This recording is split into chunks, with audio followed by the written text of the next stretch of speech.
Mbote mingi bama batata bandeko balandi ya Congo bololo tarabiso wana toyeli susu en tout cas bomo mesano na apokwa na lelo pambate lelo ezali ya solo penda bama batata bandeko mokolo mwa lomingo bama batata bandeko ezali mokolo oyo ba christianiser balobi ete mokolo oyo nzambe na bango apemaki.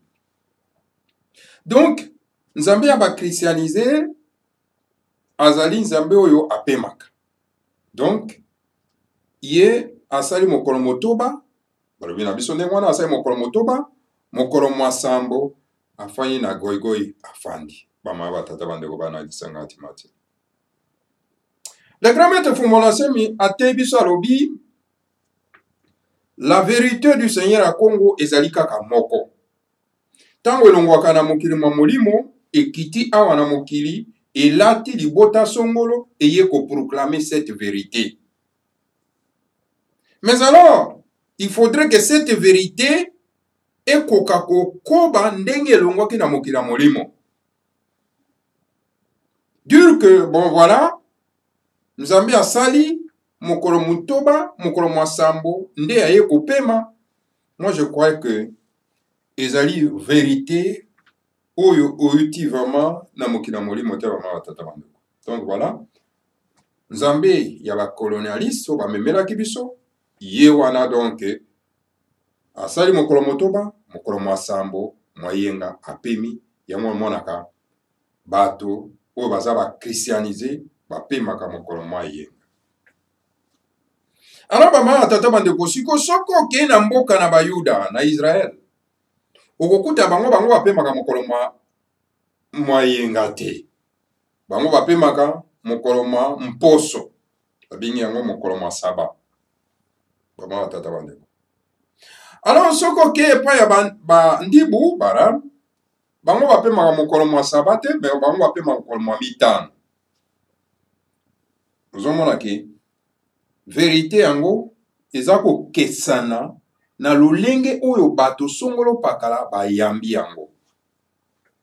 Alors biso ba négro africain donc bana ya race bantou les noirs biso tokoki kopema mokolo mwa mitano te, biso tokoki kopema mokolo mwa poso te, biso tokoki kopema mokolo mwa lomingo te, parce que cette vérité oyo elongwe na mokili ya molimo ekiti na mokili oyo na libota songolo pakala.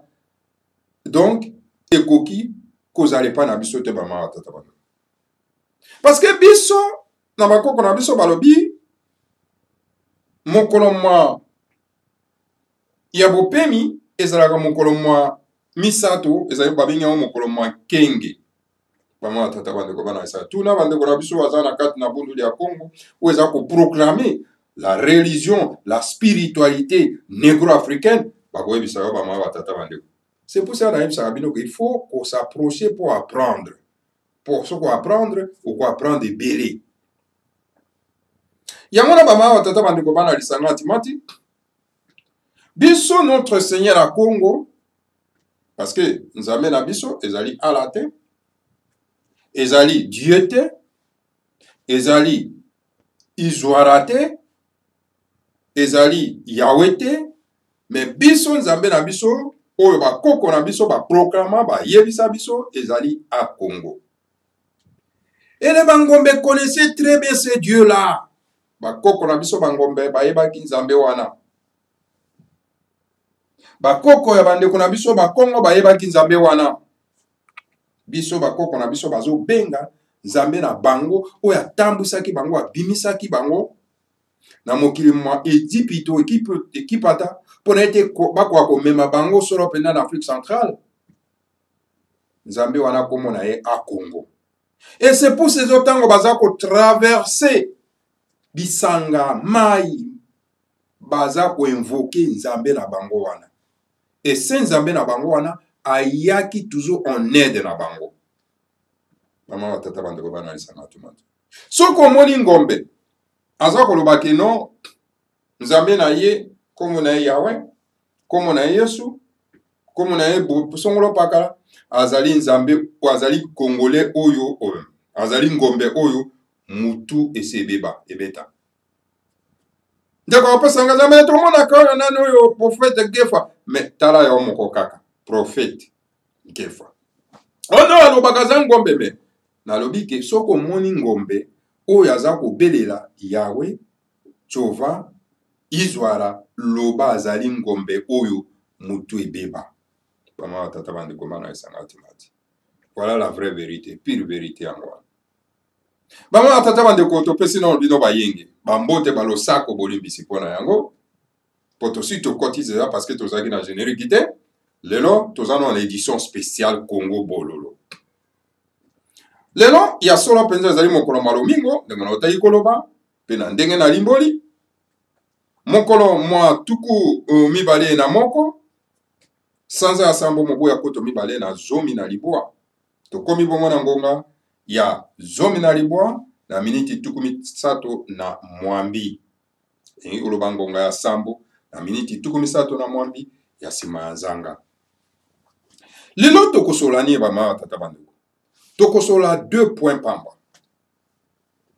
2 points tokosola point ya liboso tokoloba likambo etali ba journaliste et je vais m'attaquer ce soir plus particulièrement na journaliste babengi Bosembe.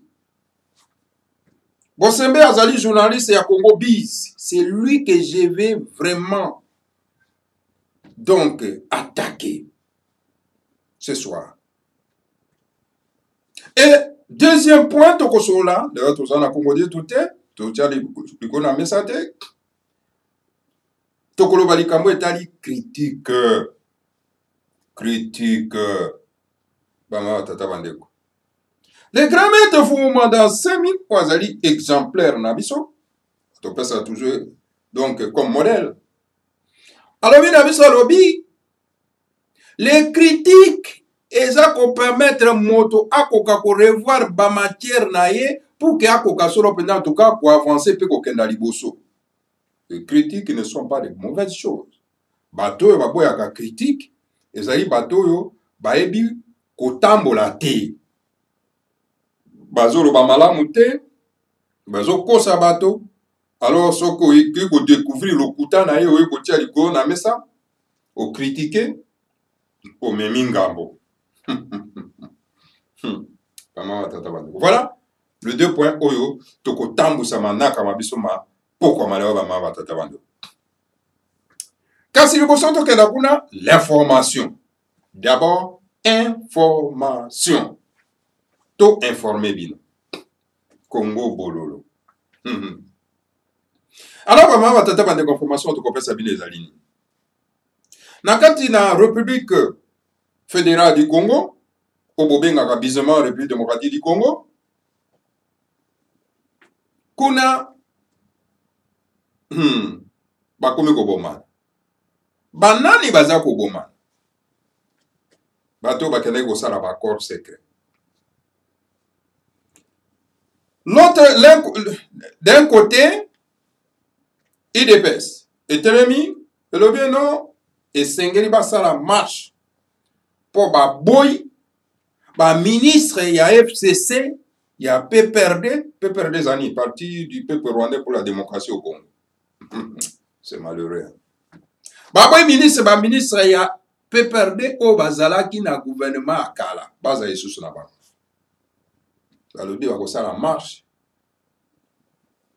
bako protester balobi libala oyo monsieur Chilombo na Hippolyte Kanambe mwana tuti rwandais bakendaki kosala na kinga 4 esenge libala wana ekufa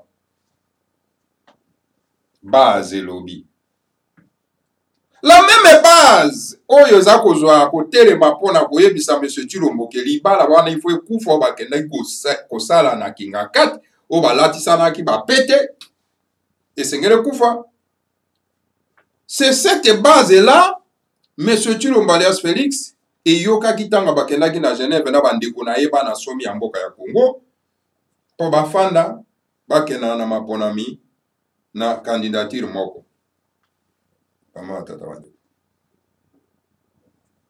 Alors, bomonaki bango baterrain balobi basala marche mpona koboya libala wana. Et de l'autre côté, bama batata bandeko bana lisanga antimati bana misala ya Hippolyte Kanambe accompagné na ba élément terroriste ya Mova Sakani. Mova Sakani tango azalaki na mboka oyo na Belgique a usé son influence ya étant qu'ambassadeur pour na kokota en contact na Al-Qaïda na Daesh pour na kokena na likalisi wana na mboka mokonzi Kinshasa na Congo pour na former les éléments terroristes. Les éléments terroristes. Bomoni, bato ya beret rouge na bilamba rouge, ce sont des terroristes. Oyo Mova Sakani a formé parce qu'il a eu l'idée, l'ikanisi, il y a contact avec Al-Qaïda na Daesh, wapi na Syrie.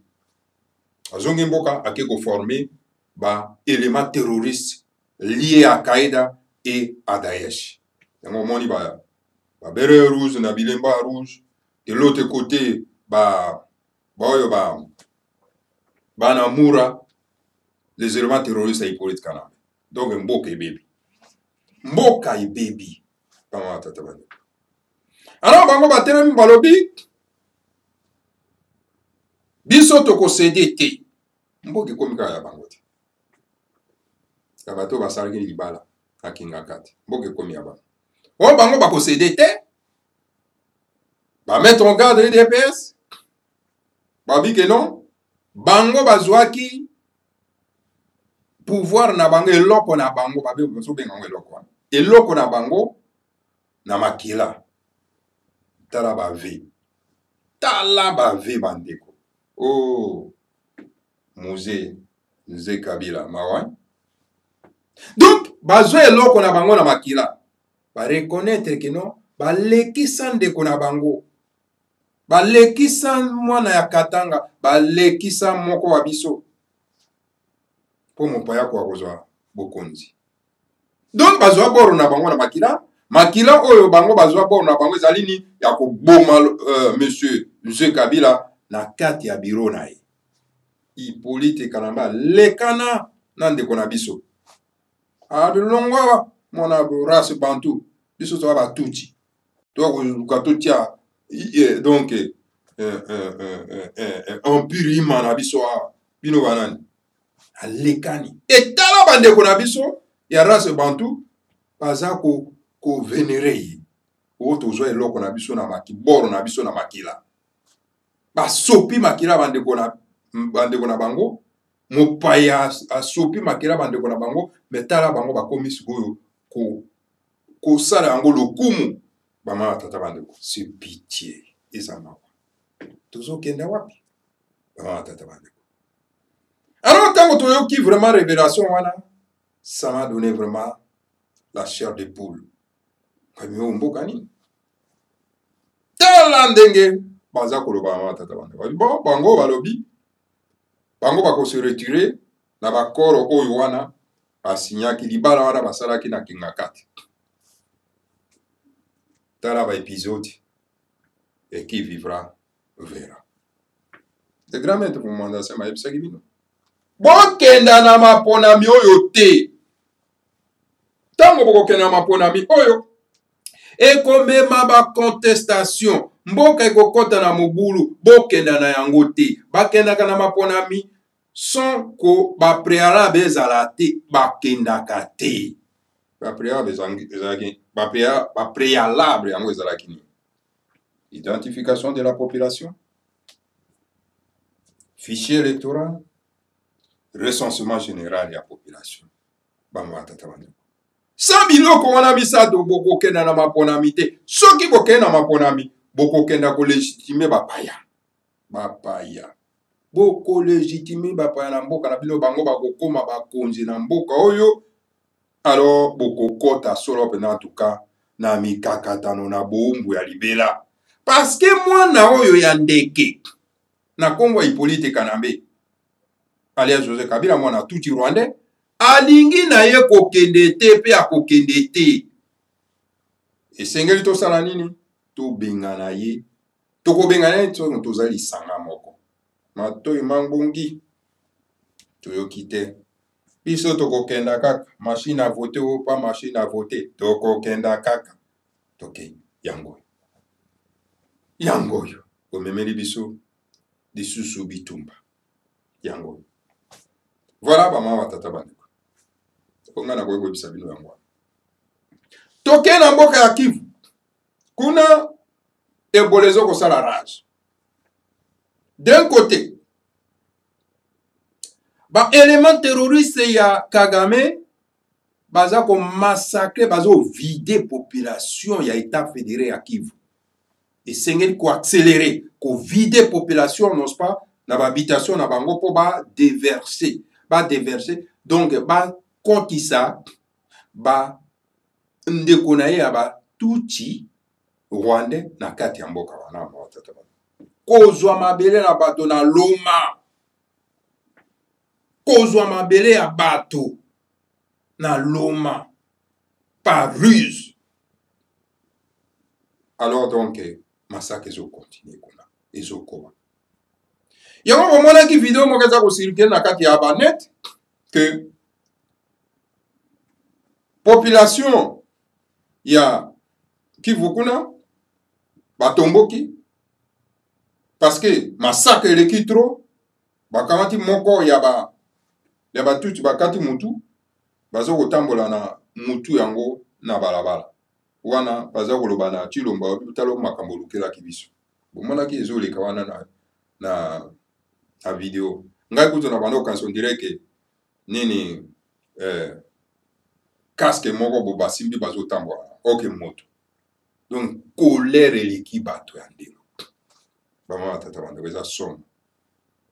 eza somme tala degré tokomi nango vraiment eza somme bama tata bando et nana lukeli biso makambo nyonso ezali monsieur Chilombo alias Félix soko kendeki na ko signer ba accord secret na Hippolyte Kalambete nde biso nyonso tout tozali sanga moko to bingani mutu wana kimi ezongi na boka metala makambo omemeli biso makambo ozongisi bitumba sima pasi mawa bama tata bana.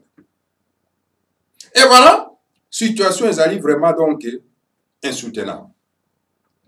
De l'autre côté, Ebola yango pe sali na yango donc éruption moko ya kosakana te. Et si sabato. Basi sabato par nettoyage ethnique kuna na ba élément terroriste ya Kagame. Et de l'autre côté, Ebola pe sali na yango éruption na yango ezo boma bato. Donc état fédéré à Kivu eza ko se vider na population. Et lisusu kuna soi-disant armée. Ok, ce n'est pas une armée. Ce n'est pas une armée. Parce que nous n'avons pas encore armée na kati ya mboka. Yo kanisi vraiment armée mosa na ngoni ezani ko défendre le territoire national. Mais comment ça fait-il que 600 éléments terroristes ya Kagame ba côté na kati ya mboka avec les véhicules na ba mindoki tout ça na kati ya mboka oser aussi à cette armée. Donc il y a pas l'armée na kati ya mboka. Bango baza ko roba non. To éradiquer donc bateau bazo kotia trouble na mboka. Donc situation est commise au contrôle.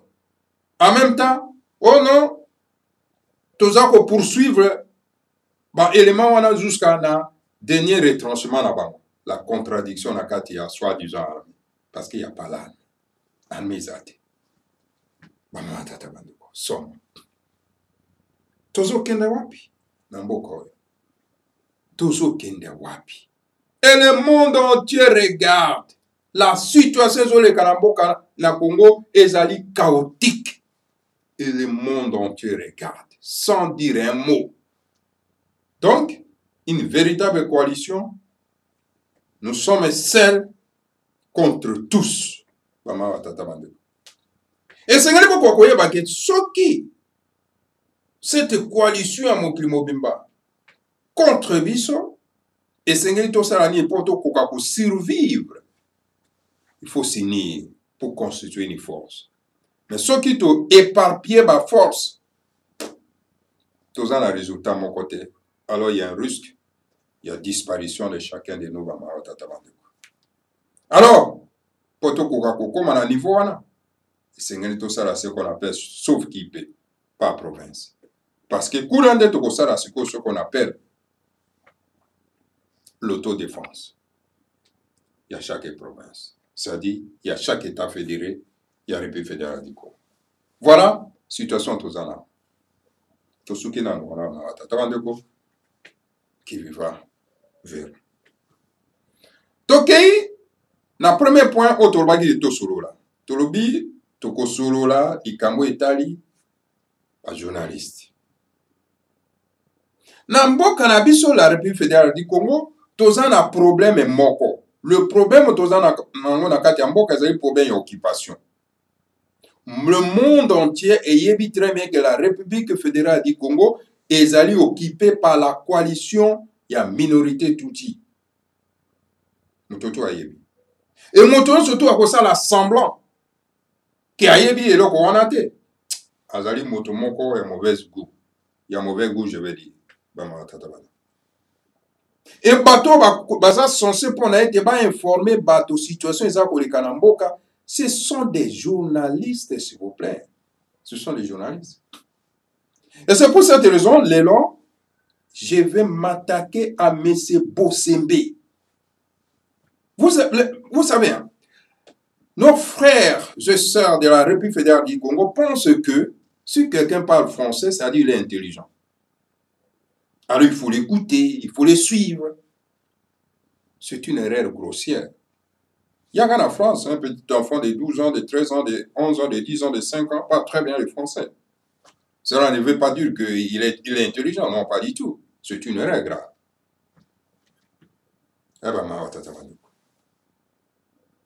Alors, Bosembe, pour la Djale Ronaï, Azakoyemba, Likolo ya pouvoir, pour te alukandengeni ne bakoki ko repérer pour bati aye na kati ya esika songolo pakala na pasu eza na kati ya mboka aza ko bombarder bato Djale lo ya Azakoyemba ya monsieur Tshilombo alias Félix.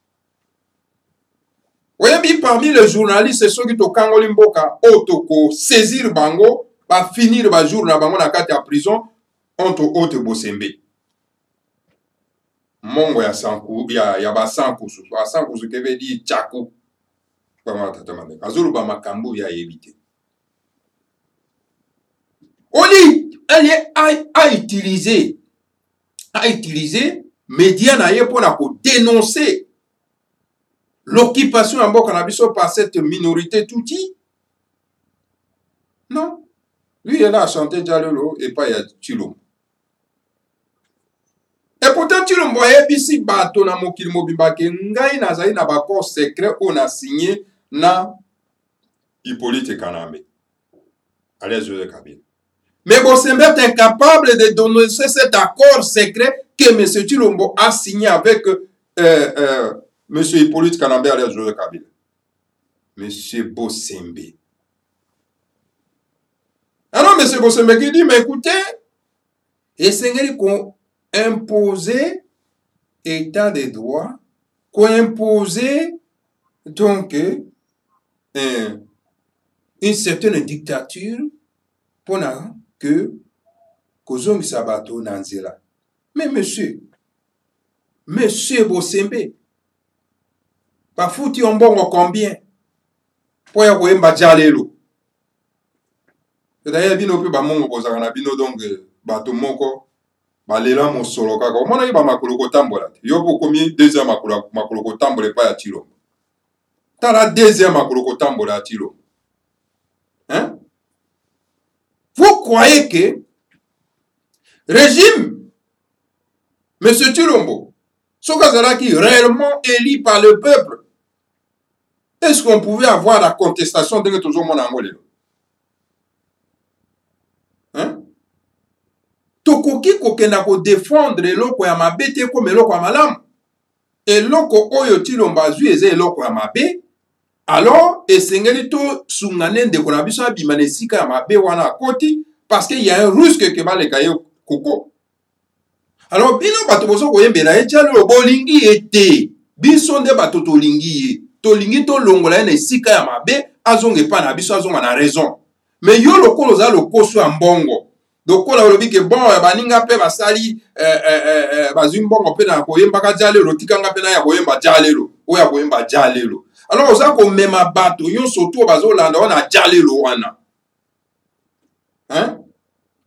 Voilà les gens comme ça bama batata bandeko. Les gens sans scrupules. Alors après voyez oh non biso awa toza na culture ya kofinga te. Hein? Kofinga ezali l'impolitesse. Mais tu te prétends d'être chrétien, non?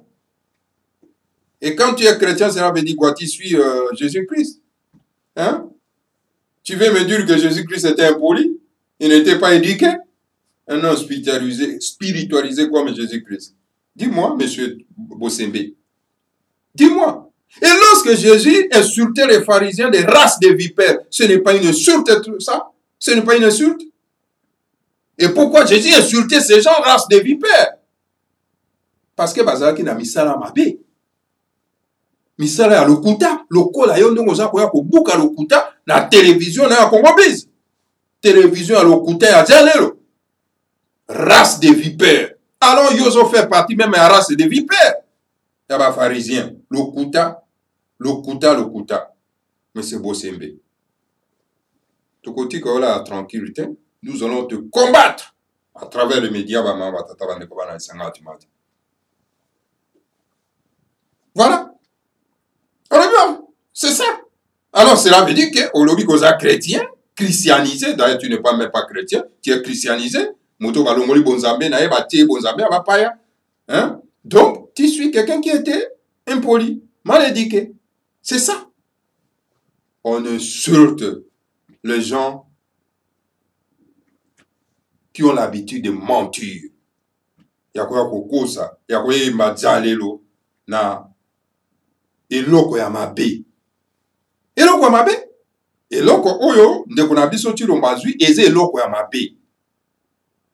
Yazo mona conséquence na yango te lelo, mais lobi akomona conséquence na yango. Tango conséquence na yango ekoya, alors donc bokoya isu ko baluka, hein? Ote ngana lobaki kaka, olobaki kaka. Mais combien de bateaux kosi bango? Okosi bango na lokuta wana. Za culture na bino bama batato bandeko bana. Komoni na kati ya Congo, toza différentes sortes ya ba peuple. Ba peuple balingi koyemba jalelo kokosa lokuta poazo eloko ya lingi na ba peuple balingi kotambola bosembo. Biso toza ba peuple balingi kotambola bosembo tolanda kiseka bosembo ezali. Bama tata bandeko bana isanga timati. Mosale ya journaliste ezali kolobela baimboka bosembo. Kolakisa bango nzela ya malamu. Eloko soko eza mabe ayi a dénoncer que eloko wana eza mabe. Eza te eloko eza mabe yo za ko sikoyo ko caresser yango ko mema bato balanda eloko eza mabe o ba moki mobimeza ko mona ke eloko eza mabe ba mama batata bande. Alors c'est pitié na bande ko na biso balanda kai. Bazo landa parce que azoyoka zolo ba français, un français brut sans accent. Malheur à toi Bossembe. Alors bama batata bandeko wana ezalaki moi attaque naki ko sala epa ya moto babengi Bossembe ya Congo Biz. Eza télévision ya lokuta ya jalelo kaka ndenge ba makolo kotambola ba oyo nani barosima loshima ndenge bazalaki alemba bongo na bongo ba mama tata bandeko banani oyo ba tambo ya alias les groupe na bango na catégorie na bango yango. Un journaliste sans esprit patriotique.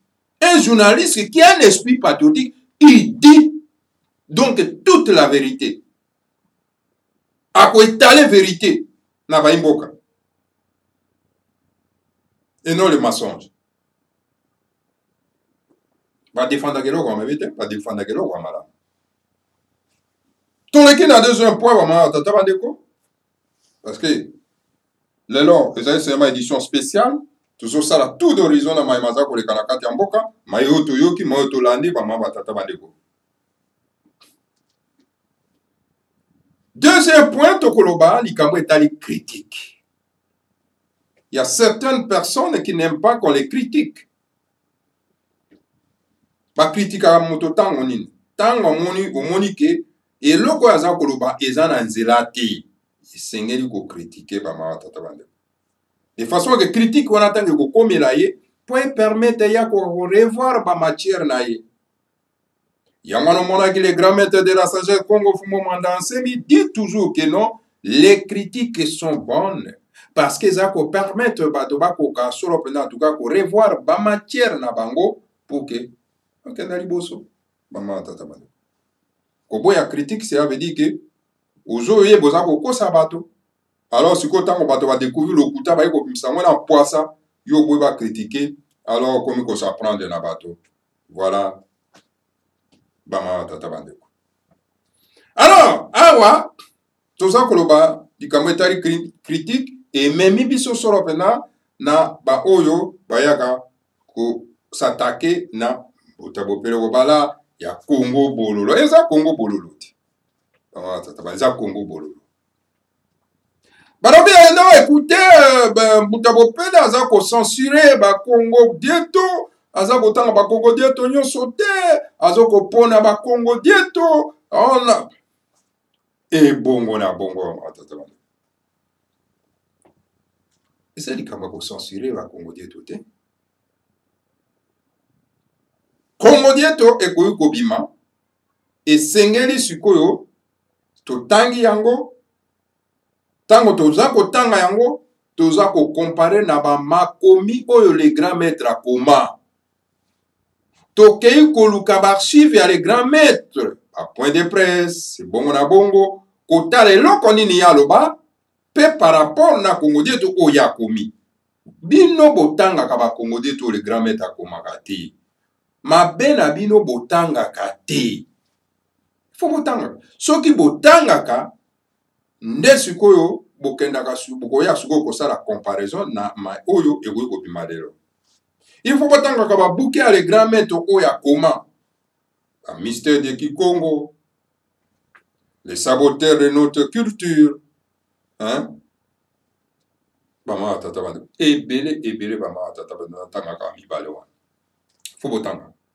Botangi et puis bokei pe botanga siko ba misiko, c'est-à-dire les lois sacrées ya bundu ya Congo. Botangi ya. Et puis tango zo tanga Congo dieto Uzako tana est-ce que misiko ezoloba nini? C'est-à-dire les lois sacrées ya bundu ya Congo ezoloba nini? Ne siko le grand maître akomi. Parce que le grand maître dernièrement akomi likambo etali batuti. Batuti. Que ce sont des sémites noirs. Ouais. Oh, balongwa ki na moyen numéro bakomi na Afrique centrale. Bison surtout tolongwe na l'équipe atteint toye na Afrique centrale. Et ba bayaki liboso ba monde ba occuper ba territoire. Ba baye na sima baye okuta baninga. Et le touti baye na sima, bakuti ba utu. Ba utu c'est-à-dire que ba oyo basala ki mélange na ba bantu. Je vais dire, là-bas, pygmées. Tous ce sont des bantous. Bango balongo bakuti. Bango basala mélange te. Biso sala mélange. Bama tata bana. Ba bantu. C'est-à-dire bato basala kana mutu. Biso to sala kana mutu. Parce que tous allez spiritualiser. Comment était ba prophète de nous surtout bazo ta toujours na race bantu. Bambutama toi, bambutaba tapala, matai mwanda, bambuta kimbangu, lelo tozana ba fumu mwanda semi. Siko batangi na no biso ya ba tuti, ya ba neurotique. Batangi na biso bango. Bama tata bando. Totala to yoka bango. biso otango ya biso. Alors na yango bamama batata bandeko, le grand maître alobaki la terre appartient au clan. La terre n'appartient pas à l'État. Ma belle ezali à l'État te ezali ya ibabota.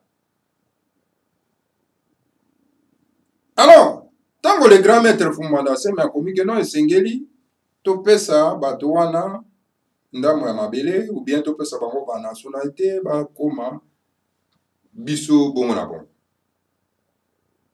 Oui, d'accord. Toloba d'accord. Oui. Mais si quoi esengeli est en commun encore avec le clan. Ezaka bongo te bulu to bapesi bango te. Alors, cela ne veut pas dire que quand le grand maître dit quelque chose, tu critiques, tu critiques. Et tu critiques en fonction, il y a ma commis ou il y a comment. Puis il y a un point de presse où il y a l'Oba. Parce que lui a dit que le Congo au Congolais, le Rwanda au Rwandais. Et la coalition Tutsi, Oyo, ba yena mboka na biso pona pour recoloniser biso. Ils sont 3000, ils doivent sortir dehors, ba tenir pas là-bas. Il nous a donné un esprit patriotique et nationaliste. C'est ça, devise. Idéologie. Alors, dans notre monde, l'idéologie, on est comme il faut s'éloigner. Parce que c'est une idéologie logique.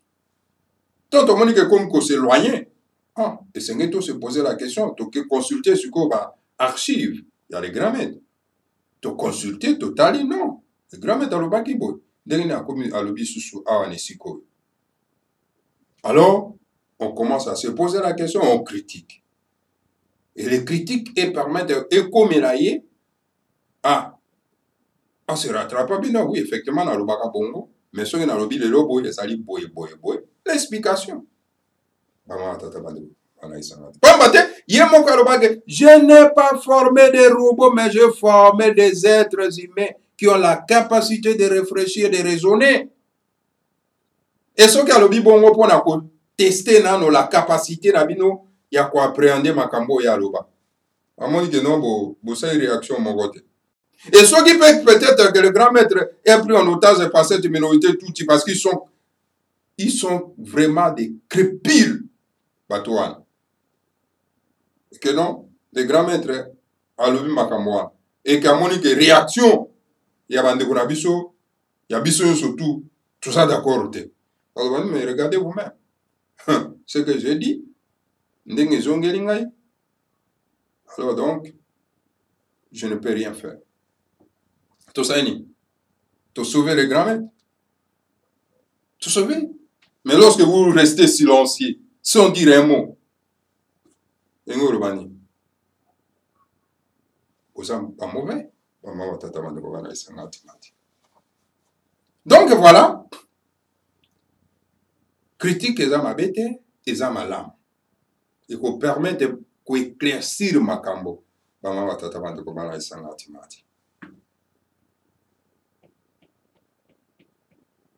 Voilà.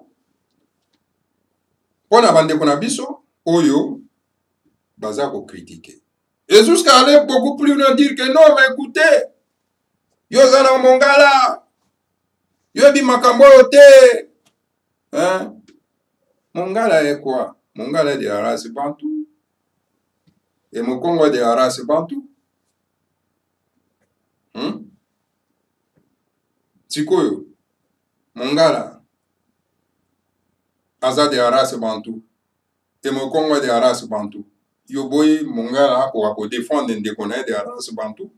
Atikaba broyer baliaye na minorité touti na coalition touti. Obauti na mokili mobimba etc. Bana bande kona bango partout, basala né en pure na bango ima, ils sont bamboka na bango ezebele, ba Éthiopie, ba Somalie, ba Kenya, ba Tanzanie, ba Ouganda etc. Hein? Pourquoi on vit toujours, n'est-ce pas, la terre de la race bantou?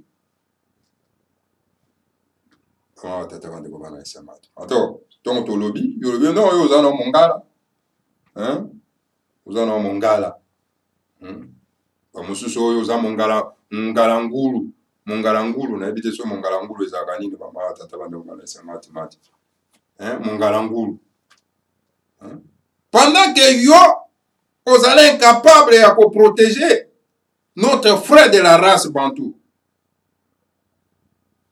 hein pendant que vous allez incapable à défendre votre frère de la race bantou.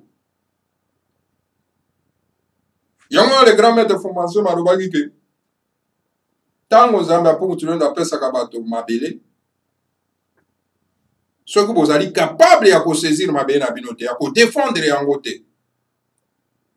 Alors donc nzamba pour tu l'as à botoloko mabele et pas bateau ya pesi banga pesi yango na peuple mosusu. C'est une expression que f koka côté abino. Si nous sommes incapables de défendre notre terre, alors le Seigneur à Congo va arracher sa terre qu'il nous a donnée et donner à un autre peuple. Et alors, biso to comme ba esclave, ba umbo, na kati ya mokilo. Hein? Alors, biso toza ko pesa bino, toza ko relier bino, ba mate ya malamu, o eza na kati ya bunu ya Congo, pour na ete mate eza na kati ya bunu ya Congo, ezo permettre bino boko kako défendre vos terres ancestrales. Ma beli ya bakoko na bino. Hein? Boko kako telema pona ete bapaya baya konyonga bino na mabele na bino te. Boko kako telema bolimbisi bama batata bandeko bana lisanga timati balande ya Congo bololo. Boko kako telema mama batata bandeko pona ete boko ka solo pena tuka ko défendre te na bino ya mabele bama batata bandeko. Mate eza na kati na bundu da ko ezo permettre bino bama batata bandeko mopaya régner na kati na mboka na bino te. Bo vénérer mopaya na mboka na bino te. Tala ndenge bo vénérer mopaya Hippolyte Kanambe pendant 18 ans. C'est la honte. Hein? Tala bato na bango bakomi kolobana ke non? Eloko na bango bazwaki ba boro na bango bazwaki ngo na makila. Parce que vous brandez vraiment avec une fierté que non? Mopaya ya lekana ndeko na bango, asopi makila ndeko na bango, azu bokonza régné pendant 18 ans. Quelle honte. Pama tata ndeko bana sangati mati. Et azaka wana za korinyi, tilo make apesi ebeki. Voilà, bama tata bandeko bana sangati mati. Ba transforma kamboka na makanisi. Na bwanya na mayele. Hein? Mboka ba transforma yango na makanisi. Mboka ezwaka mbongwana na makanisi. Soki makanisi ezali malamu te mboka ekozwa mbongwana te. Et il faut moto moko aya apesa bino makanisi wana po ete emema pousser bino na mbongwana. Et si vous lisez les livres de grand maître Fumandase, vous lisez les écrits de grand maître Fumandase, vous suivez les points de presse du grand maître Fumandase, vous allez vraiment puiser donc makanisi ya malamu ekomema bino na mbongwana. Je vous le dis la vérité. Et ça, il y a un fanatisme, c'est une logique. Et ça, logique. Alors, c'est tout simplement bateau oyo, il y a un air, il y a une organisation terroriste liée à Al-Qaïda. Et moi, ça, les amis, décourager ces messieurs-là, hein, quand ils vont attendre comme ça mon Galangulu, hein, alors il sera dessus, alors il ne va plus parler, non pas de Fumandase. Depuis 2 ans, le grand maître Fumandase m'a contacté dans la clandestinité. Oui, Moussala to Sali pour été les combats les grands maîtres Fumandase, mais elle a toujours l'actualité. Bien que les attaques de gauche à droite, mais to Télémi, to Kobi, jusqu'à ce que le grand maître Fumandase me à réapparaître. Tu l'invites? Bon, moi, je suis ici, Tokoya Kolemba Tango, Kolo Likambo, à ça réapparaître. nde tokoya kolemba po fingo lobi wana yo oza na mongala ngulu. Rien du tout, bama tata bandeko. Donc voilà, bama tata bandeko balandi ya Congo bololo. Toza be ko koba na mosala po biso toza bato tolanda esika bosembo ezali, esika vérité ezali. Tango tomoni ke vérité ezokokenda na mwa kobukana, tozongisi na nzela bama tata bandeko. Po tolandaka makambo la lettre. Awa ezali Congo bololo. Moni? Ou ezali Congo bololo. Congo bololo. Bama tata bandeko bana lisanga atimati. Congo bololo.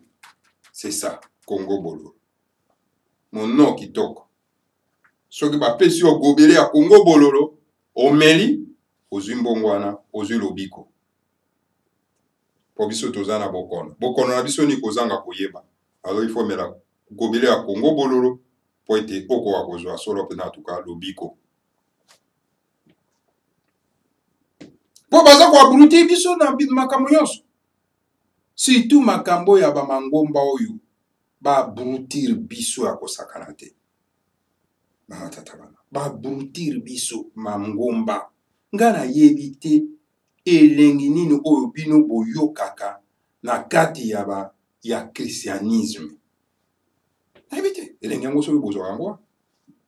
Soki okomona un politicien soka otanga Biblia ya te, atanga verset ya Biblia ya te, donc akozane à l'aise te. Akozane à l'aise te.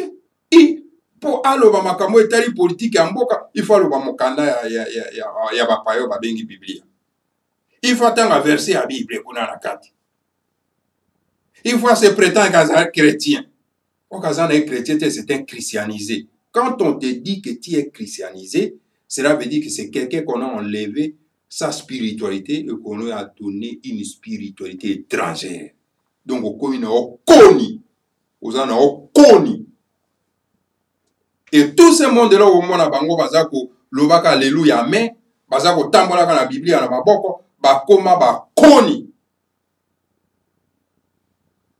Ils ne réfléchissent pas, et tous ces mondes qui se disent le prophète de Bishop, ce sont des agents des néocolonialistes.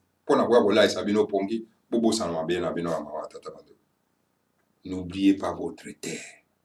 Car la terre, c'est une chose précieuse que le Seigneur a donne aux hommes sur cette terre. Voilà. Bolimbisi ndaine azwi bino mwa tamolai singela kika katomeka ko malgré moi mukena isika na ma tata bandeko toza ba ko koba na manaka ma tata bandeko que ce soit les injures ya mongala ngulu ou za makamana biso ba Congo ou la tala bato bazana na esprit patriotique tala bato ba tangi makomi ya les grands maîtres te ba ma tata bandeko bana isangati mati.